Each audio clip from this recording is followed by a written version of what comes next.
My dear students, good morning. നമ്മൾ കഴിഞ്ഞ ക്ലാസ്സിൽ ബുദ്ധമതത്തെയും ജൈനമതത്തെയും കുറിച്ചല്ലേ പറഞ്ഞത്. അതിൻ്റെ ബാക്കിയാണ് ഇന്ന് ഞാൻ ക്ലാസ് എടുക്കാൻ പോകുന്നത്. ഇന്ത്യയിൽ ഒരേ കാലഘട്ടത്തിൽ രൂപം കൊണ്ട രണ്ട് പ്രധാനപ്പെട്ട മതങ്ങളാണ് ബുദ്ധമതവും ജൈനമതവും. നോക്കുക, ഇതേ കാലഘട്ടത്തിൽ സമൂഹത്തിൽ നിന്ന അസമത്വങ്ങൾക്കെതിരായി ജൈനമതവും ബുദ്ധമതവും ആവിർഭവിച്ചു. വർദ്ധമാന മഹാവീരൻ പ്രചരിപ്പിച്ച ജൈനമതവും ഗൗതമ ബുദ്ധൻ സ്ഥാപിച്ച ബുദ്ധമതവും അഹിംസയ്ക്ക് പ്രാധാന്യം നൽകി. എന്താ പറഞ്ഞേ? അഹിംസയ്ക്ക് പ്രാധാന്യം നൽകിക്കൊണ്ട് രണ്ട് പ്രധാനപ്പെട്ട മതങ്ങൾ രൂപം കൊണ്ടു. വ്യാപകമായ മൃഗബലിയാണ് അഹിംസ പ്രചരിപ്പിക്കാൻ മഹാവീരനെയും ബുദ്ധനെയും പ്രേരിപ്പിച്ചത്. സാധാരണക്കാരൻ്റെ ഭാഷയിലായിരുന്നു അവർ ആശയങ്ങൾ പ്രചരിപ്പിച്ചത്. മഹാവീരൻ ഉപയോഗിച്ച ഭാഷ പ്രാകൃത് ഭാഷയായിരുന്നു. ബുദ്ധൻ പാലി ഭാഷ ഉപയോഗിച്ചു. അതേ സമയത്ത് രാജകുടുംബത്തിൽ വളർന്ന ബുദ്ധനും മഹാവീരനും എല്ലാ സുഖസൗകര്യങ്ങളും ലഭിച്ചിരുന്നു. എന്നാൽ സാധാരണ ജനങ്ങളുടെ കഷ്ടതകൾ അവരെ അസന്തുഷ്ടരാക്കുകയും അതേപോലെ അസ്വസ്ഥരും ആക്കി. ജനങ്ങളുടെ ദുരിതങ്ങൾക്കുള്ള ആശ്വാസമാർഗങ്ങൾ തേടിയാണ് അവർ നടന്നത്. അങ്ങനെ അവർ അന്വേഷിച്ച് വീടിൽ നിന്നും തിരിക്കുകയാണ് ഉണ്ടായത്. ഇനി അടുത്തതായിട്ട് ജൈനമത തത്വങ്ങളും ബുദ്ധമത തത്വങ്ങളും. എന്തൊക്കെയാണ് ജൈനമത തത്വങ്ങൾ? ശരിയായ ജ്ഞാനം, ശരിയായ വിശ്വാസം, ശരിയായ പ്രവൃത്തി, ഇവ മൂന്നുമാണ് ജൈനമത തത്വങ്ങൾ. ബുദ്ധമത തത്വങ്ങളാണെങ്കിലോ ഇഹലോക ജീവിതം ദുഃഖപൂർണമാണ്. ആഗ്രഹങ്ങളാണ് ദുഃഖത്തിന് കാരണം. ആഗ്രഹങ്ങളെ ഇല്ലാതാക്കിയാൽ ദുഃഖങ്ങളെ ഇല്ലാതാക്കാം. അഷ്ടാംഗമാർഗം അനുഷ്ഠിക്കുക വഴി ആഗ്രഹങ്ങളെ ഇല്ലാതാക്കാം. ഇതായിരുന്നു ജൈനമത ബുദ്ധമത തത്വങ്ങൾ.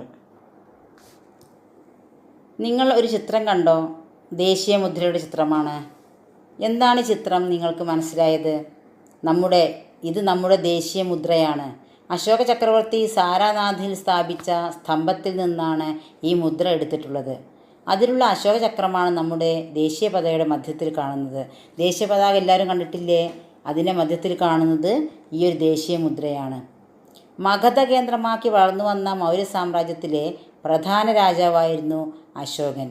ചന്ദ്രഗുപ്ത മൗര്യനാണ് മൗര്യ സാമ്രാജ്യം സ്ഥാപിച്ചത്. ഇനി അടുത്തതായിട്ട് ചാണക്യൻ ആരാണെന്ന് നോക്കാം. ചാണക്യനെ കുറിച്ച് പറയുന്നത് ശ്രദ്ധിക്കൂ. മൗര്യ സാമ്രാജ്യ സ്ഥാപകനായിരുന്ന ചന്ദ്രഗുപ്ത മൗര്യൻ്റെ ഭരണ ഉപദേഷ്ടാവായിരുന്നു ചാണക്യൻ അഥവാ കൗടില്യൻ. ഇദ്ദേഹം കൗടില്യൻ എന്ന പേരിലും അറിയപ്പെടുന്നു. ചാണക്യൻ്റെ പ്രസിദ്ധമായ ഗ്രന്ഥമാണ് അർത്ഥശാസ്ത്രം. ശക്തവും കാര്യക്ഷമവുമായ ഒരു ഭരണത്തിൻ്റെ സംഘാടനം എങ്ങനെയായിരിക്കണം എന്നുള്ളതാണ് ഈ ഗ്രന്ഥത്തിൻ്റെ പ്രമേയം. ഏത് ഗ്രന്ഥത്തിൻ്റെയാണ്? അർത്ഥശാസ്ത്രം എന്ന ഗ്രന്ഥത്തിൻ്റെ പ്രമേയമാണ് ഇപ്പോൾ പറഞ്ഞത്. ഇനി എന്താണ് ഒരു രാജാവിൻ്റെ ധർമ്മം എന്ന് നമുക്ക് നോക്കാം. മൗര്യ സാമ്രാജ്യത്തിലെ രാജാവിൻ്റെ ധർമ്മങ്ങൾ എന്തൊക്കെയാണ്?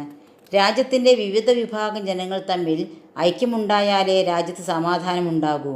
അതിനായി അശോകൻ സ്വീകരിച്ച നയമാണ് ധർമ്മം അല്ലെങ്കിൽ ധമ്മം. ജനങ്ങളിൽ ഐക്യവും സഹിഷ്ണുതയും വളർത്തി രാജ്യത്ത് സമാധാനം നിലനിൽക്കുക എന്നതായിരുന്നു ഇതിൻ്റെ ലക്ഷ്യം. ഇവയിൽ ചില ആശയങ്ങൾ താഴെ കൊടുത്തിരിക്കുന്നു. എന്തൊക്കെയെന്ന് നോക്കാം. മാതാപിതാക്കളെ അനുസരിക്കുക, ഗുരുക്കന്മാരെ ആദരിക്കുക, മൃഗബലി ഒഴിവാക്കുക, എല്ലാ മതവിശ്വാസങ്ങളോടും സഹിഷ്ണുത കാണിക്കുക, സഹജീവികളോട് കരുണ കാണിക്കുക. ഇതായിരുന്നു അശോക ചക്രവർത്തിയുടെ ധർമ്മം അല്ലെങ്കിൽ ധമ്മം എന്ന നയത്തിൻ്റെ ഒരു പ്രത്യേകത. ഇനി അശോക ചക്രവർത്തിയുടെ ശിലാലിഖിതങ്ങളെക്കുറിച്ച് നമുക്കൊന്ന് പരിചയപ്പെടാം. അശോക ചക്രവർത്തി ധർമ്മവും തീരുമാനങ്ങളും നിർദ്ദേശങ്ങളും പാറകളിൽ കൊത്തിവെച്ചാണ് ജനങ്ങളെ അറിയിച്ചിരുന്നത്. ഇത്തരം ശിലാലിഖിതങ്ങൾ പ്രധാന പാതയോരങ്ങളിലും നഗരകേന്ദ്രങ്ങളിലുമാണ് സ്ഥാപിച്ചിട്ടുള്ളത്. ബുദ്ധമതമായിരുന്നു ധർമ്മം പ്രചരിപ്പിക്കാൻ അശോകന് പ്രേരണയായത്. രാജ്യത്തിൻ്റെ വിസ്തൃതി വർദ്ധിപ്പിക്കാനായി അശോകൻ നിരവധി യുദ്ധങ്ങൾ നടത്തി. അതിൽ പ്രധാനപ്പെട്ടതായിരുന്നു കലിംഗ രാജ്യവുമായിട്ടുള്ള യുദ്ധം. ഇതിൽ കലിംഗം പരാജയപ്പെട്ടു. അനേകം പേരുടെ മരണത്തിനും ദുരിതങ്ങൾക്കും ഇടയാക്കിയ യുദ്ധത്തിന് ശേഷം അശോകന് തന്നെ ഒരു മാനസാന്തരം വരികയും അദ്ദേഹം ബുദ്ധമതം സ്വീകരിച്ചു. ബുദ്ധമതം ലോകത്തിൻ്റെ പല ഭാഗങ്ങളിലും പ്രചരിപ്പിക്കുന്നതിന് അദ്ദേഹം പ്രധാന പങ്ക് വഹിച്ചു.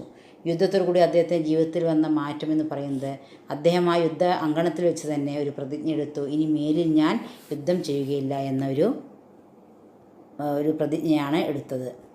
അശോക ചക്രവർത്തിയുടെ യുദ്ധത്തെക്കുറിച്ചാണ് പറയുന്നത്. ചക്രവർത്തിയായതിനു ശേഷം അശോകൻ യുദ്ധത്തിലൂടെ രാജ്യം വികസിപ്പിച്ചു കൊണ്ടിരുന്നു. തനിക്ക് കീഴടങ്ങാൻ ആവശ്യപ്പെട്ട് കലിംഗയിലെ രാജാവിന് അദ്ദേഹം ഒരു സന്ദേശം അയച്ചു. അഭിമാനിയായ കലിംഗ രാജാവ് കീഴടങ്ങാൻ ഒരുക്കമായിരുന്നില്ല. BC 261 അശോകൻ കലിംഗയെ കീഴ്പ്പെടുത്താൻ പുറപ്പെട്ടു. സ്വാതന്ത്ര്യ സ്നേഹിയായ കലിംഗയെ ജനങ്ങൾ ഒറ്റക്കെട്ടായി അശോകൻ്റെ ആക്രമണത്തെ പ്രതിഷേധിച്ചു. കലിംഗയിലെ ജനങ്ങൾ ഒറ്റക്കെട്ടായി അശോകൻ്റെ ആക്രമണത്തെ പ്രതിരോധിച്ചു. അശോകൻ്റെ പ്രതീക്ഷയ്ക്ക് വിരുദ്ധമായി കലിംഗ പലപ്പോഴും വിജയത്തിൻ്റെ വക്കിലെത്തി. എന്നാൽ അന്തിമ വിജയം അശോകൻ തന്നെയായിരുന്നു. യുദ്ധക്കളം ഇരുപക്ഷത്തെയും സൈനികരുടെ മൃതദേഹങ്ങൾ കൊണ്ട് നിറഞ്ഞു. വട്ടമിട്ട് പറക്കുന്ന കഴുകന്മാർ, കൈകാലുകളിൽ നഷ്ടപ്പെട്ട് വേദന കൊണ്ട് പുളയുന്നവർ, ഉറ്റവരെ നഷ്ടപ്പെട്ട അനാഥ കുഞ്ഞുങ്ങളുടെ വിലാപം, വിധവകളുടെ കണ്ണീർപ്പുഴ. യുദ്ധക്കാഴ്ചകൾ അശോകനെ അസ്വസ്ഥനാക്കി. ഈ രീതിയിലുള്ള വിജയം അർത്ഥശൂന്യമാണെന്ന് അദ്ദേഹം തിരിച്ചറിഞ്ഞു. ഏറെ വൈകാതെ അദ്ദേഹം ബുദ്ധമതാനിയായി മാറുകയും ബുദ്ധമത തത്വങ്ങളിലൂന്നി ഭരണം തുടരുകയും ചെയ്തു. അശോക ചക്രവർത്തിയുടെ യുദ്ധത്തെക്കുറിച്ചാണ് പറയുന്നത്. ചക്രവർത്തിയായതിനു ശേഷം അശോകൻ യുദ്ധത്തിലൂടെ രാജ്യം വികസിപ്പിച്ചു കൊണ്ടിരുന്നു. തനിക്ക് കീഴടങ്ങാൻ ആവശ്യപ്പെട്ട് കലിംഗയിലെ രാജാവിന് അദ്ദേഹം ഒരു സന്ദേശം അയച്ചു. അഭിമാനിയായ കലിംഗ രാജാവ് കീഴടങ്ങാൻ ഒരുക്കമായിരുന്നില്ല. BC 261 അശോകൻ കലിംഗയെ കീഴ്പ്പെടുത്താൻ പുറപ്പെട്ടു. സ്വാതന്ത്ര്യ സ്നേഹിയായ കലിംഗയെ ജനങ്ങൾ ഒറ്റക്കെട്ടായി അശോകൻ്റെ ആക്രമണത്തെ പ്രതിഷേധിച്ചു. കലിംഗയിലെ ജനങ്ങൾ ഒറ്റക്കെട്ടായി അശോകൻ്റെ ആക്രമണത്തെ പ്രതിരോധിച്ചു. അശോകൻ്റെ പ്രതീക്ഷയ്ക്ക് വിരുദ്ധമായി കലിംഗ പലപ്പോഴും വിജയത്തിൻ്റെ വക്കിലെത്തി. എന്നാൽ അന്തിമ വിജയം അശോകൻ തന്നെയായിരുന്നു.